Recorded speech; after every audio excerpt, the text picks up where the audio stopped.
of our characters, like Augie, and there's kind of a little tension between you two, actually. When you watch the show, so do you see any more relationships developing other than your one with Ben? Definitely. Yes. Annie's love life. It's pretty proud.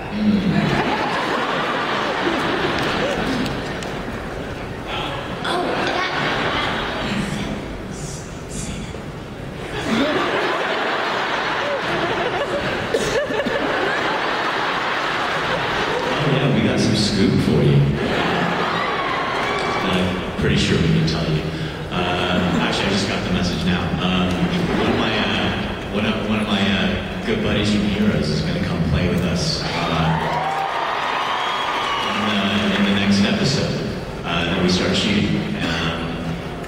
Say goodbye. It's Santiago Cabrera. There's some shenanigans with Annie and Santi's character, possibly. So we'll see about that one. We're very excited about that one. You guys play with me? Yeah.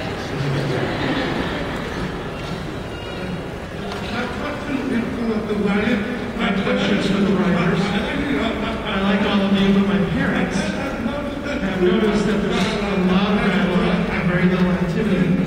Are you going to increase activity for the next few episodes? Yeah, I mean, I think we try to put in a decent amount of action and boost the episodes that way in terms of activity. I think the dialogue is a part of the show, and then the banter between Annie and Augie is always at a premium. But for us, the action is a huge component of the show, so the more we can put the action in there and really make it seem realistic and grounded but fun and exciting, that's where we really feel the show lives. I would say one of the things that Doug brought to the process very early on is action for action's sake can very quickly become boring. And we always try and write action sequences that have beginnings, middles, and ends and drive the story forward, because that's when you're invested. I mean, very early on in pilot, in the hotel shootout, what was interesting about that was that it was unexpected, and this was a situation that your character had never experienced before, and it was logistically how do you get from one side of the room to the next. And so whenever we're thinking about action sequences, it's not just do we want to blow something up, it's how do we move the story forward and have it be visceral and interesting and exciting and try something that we may not have seen before on television.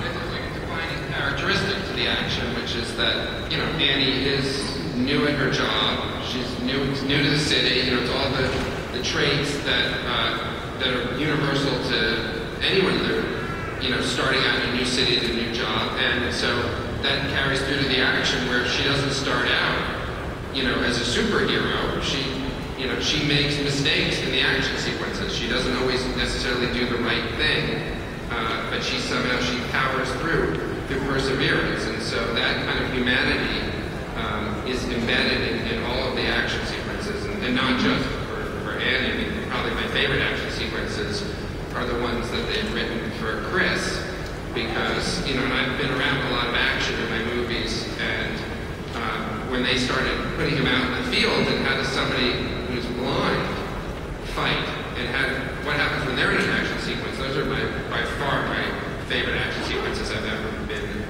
connected to in anything I've ever done.